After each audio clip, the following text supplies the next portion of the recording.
ये तो खिलाफे कानून है ना कि उसने गुमराह करने वाला रखा और हदायत करने वाला ना रखा। क़यामत वाले दिन वो इंसान को दोज़ख में फेंकने लगे और इंसान के किस जुर्म पे? गुमराह करने वाला तो रखा था, हदायत करने वाला तो रखा ही नहीं। इख्तियार सुनाऊं तुझे, ताकत सुनाऊं? ताकत क्या थी उसके पास? उस मलाउन के पास ताकत ये थी, कुरान ले आओ मिंबर पे, मैं तुम्हें कुरान से दिखाऊं। इब्राहिम ने ख्वाब देखा कि मैंने बेटा ज़िबा करना है। सुबह को उठ के इब्राहिम ने बेटे को सिर्फ बताया, इस्माइल माँ को ना बताना, मैंने ख्वाब देखा है, मुझे कुर्बानी देनी है तेरी। इसलिए कहा माँ को ना बताना कि आखिर माँ है, ममता है, तड़प जाएगी, तुझे रोक ना ले। कुरान कहता है कि इब्राहिम ने बीवी को नहीं बताया, इस्माइल ने माँ को नहीं बताया, बीवी हाजरा को नहीं पता। ये सुना है ना आपने? इब्राहिम इस्माइल का हाथ लेकर चले गए। थोड़ी देर बाद दरवाजे पे दस्तक हुई, इब्लीस ने आके कहा बीबी हाजरा से कि इब्राहिम तेरे बेटे को ज़िबा करने गया है। रख सर पे मौलवी के कुरान। जिस ख्वाब का इब्राहिम ने माँ को नहीं बताया, इब्लीस को कैसे पता चल गया? मुझे कदरदान लोग मैंने देखे तो मैंने ये लफ्ज शुरू किए। जो ख्वाब इब्राहिम ने अपनी बीवी और इस्माइल की मां को नहीं बताया, इब्लीस को कैसे पता चल गया? मौलवी कहता इब्लीस इब्राहिम की नीयत जानता था, इब्लीस को नीयत का पता चल गया था। हद नहीं हो गई? इब्लीस नीयतें जान सकता है, अली इरादे नहीं जान सकता। वो नीयतें जान ले नबियों की।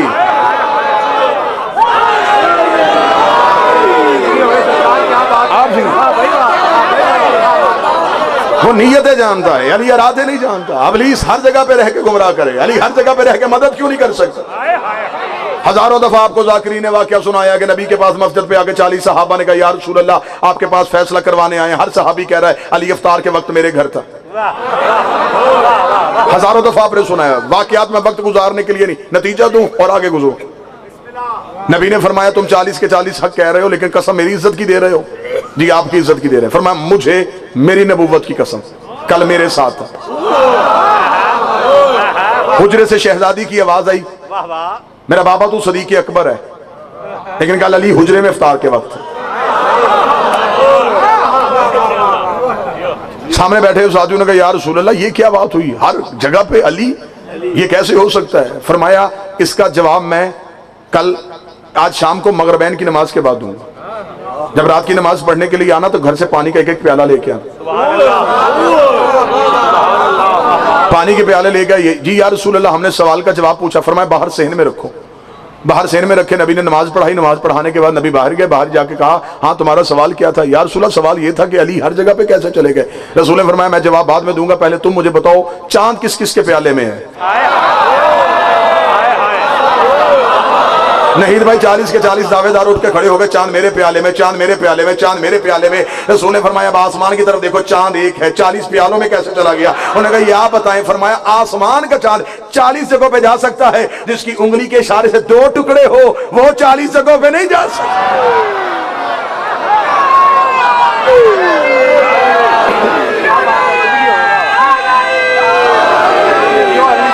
बिस्मिल्लाह आप जी।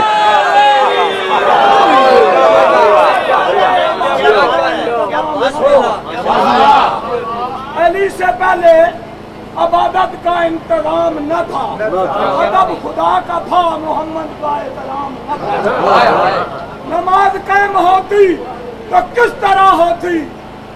नमाज कायम होती तो किस तरह होती? नमाज कायम होती तो किस तरह होती? खुदा का घर बना दिया मगर इमाम न था।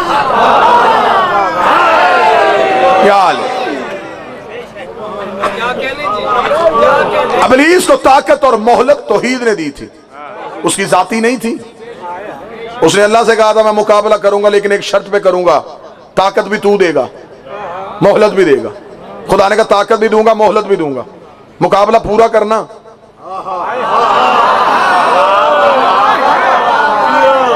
आज बंदे उठ के कहते हैं कि अली ने बदला क्यों नहीं लिया, अली ने तलवार क्यों नहीं उठाई, हक अली का था तो अली लड़े क्यों नहीं? ताकत के होते हुए इब्लीस को छोड़ दे तो उसकी रबूबियत में कोई फर्क नहीं आता। 2-4 मुनकरों को अली छोड़ दे तो अली की हमीयत में भी कोई फर्क नहीं आता।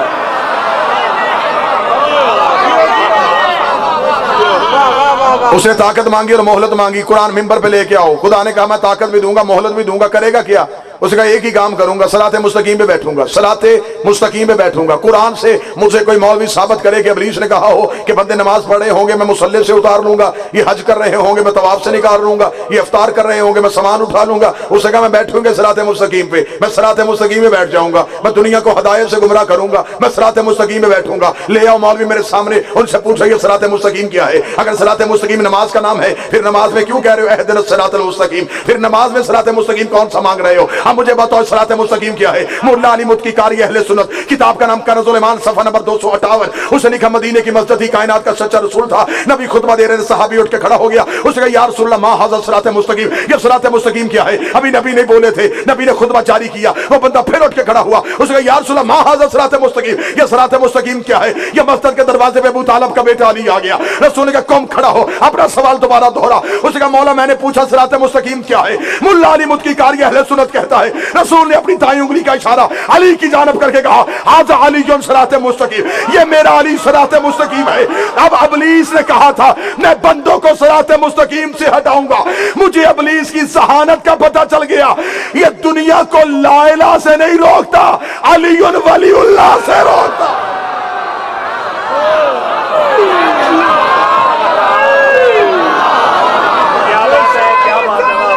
या रसूल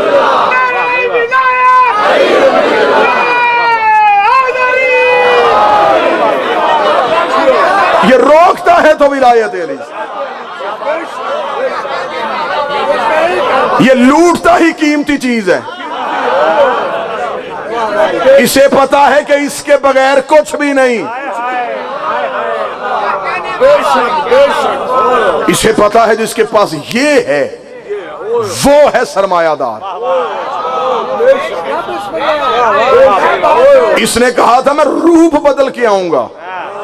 आज हमें कहा जाता है कि इब्लीस मुख्तलिफ रूप में आ जाता है। नबी से बंदे ने पूछा यार रसूलल्लाह इब्लीस रूप धार के आ जाता है, हमें कैसे पता चलेगा ये सामने बैठने वाला इब्लीस है? फरमाया ऐसा कभी कोई मौका मिले तो अली के फजाइल पढ़ा करो। रसूल ने क़यामत तक के लिए बता दिया इब्लीस ढूंढना हो तो फजाइल अली पढ़ा करो। सामने वाले का चेहरा खिल जाए समझ लो मोमन है, जल जाए समझना बनता नहीं इब्लीस बोल रहा।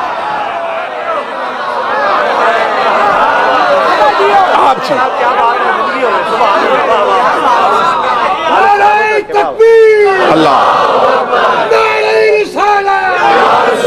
बस छटा लगा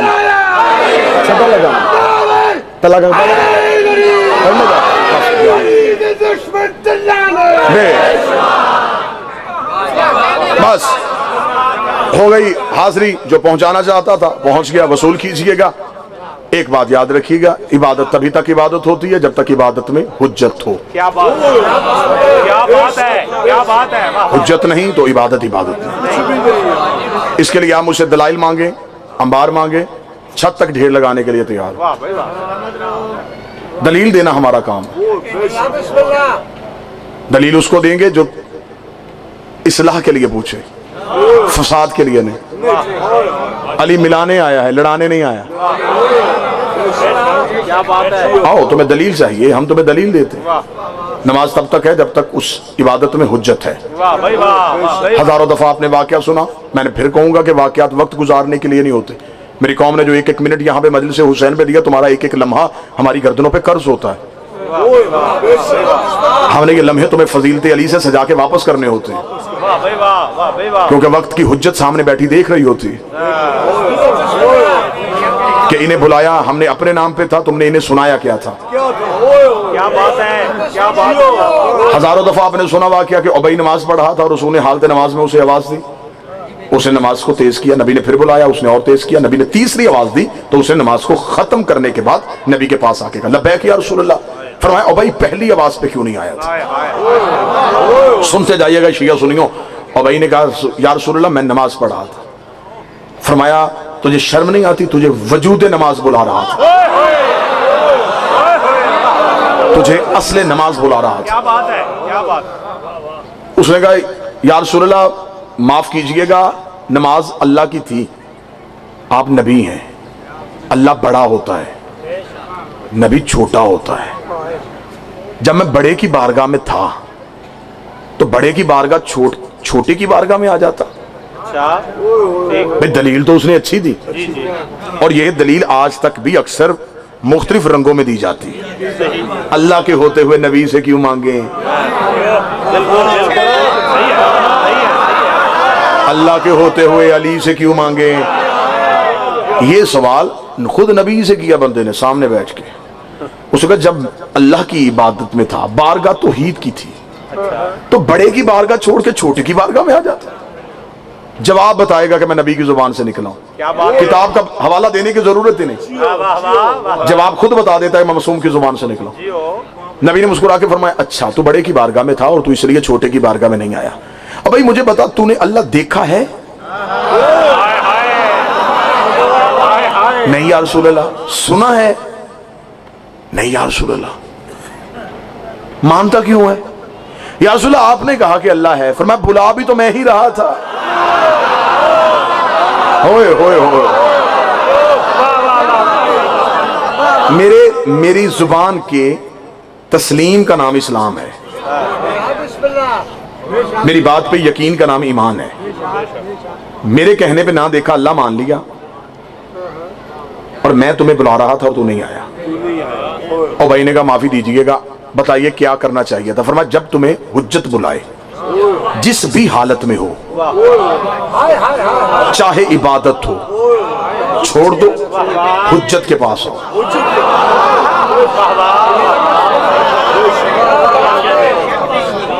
अच्छा या रसूल अल्लाह, इसमें पूरा 1 घंटा मजलिस पढ़ी जा सकती, लेकिन मैं यहीं पे गुफ्तगू रोक के अपने भाई को वक्त दूं ताकि ये भी अगली मजालिस में पहुंचे और मेरी भी हाजिरी हो जाए अगली जगहों पे। उसी दिन ही हुआ के नहीद भाई उबई ने सहाबा की महफिल में बैठ के कहा कि आज मुझे शरीयत का पता चला, आज मुझे पता चला कि नबी अगर आपको हालत नमाज में बुलाएं तो नमाज तोड़ दी जाती है और नबी के पास आया जाता है। ये मुझे आज पता चला है।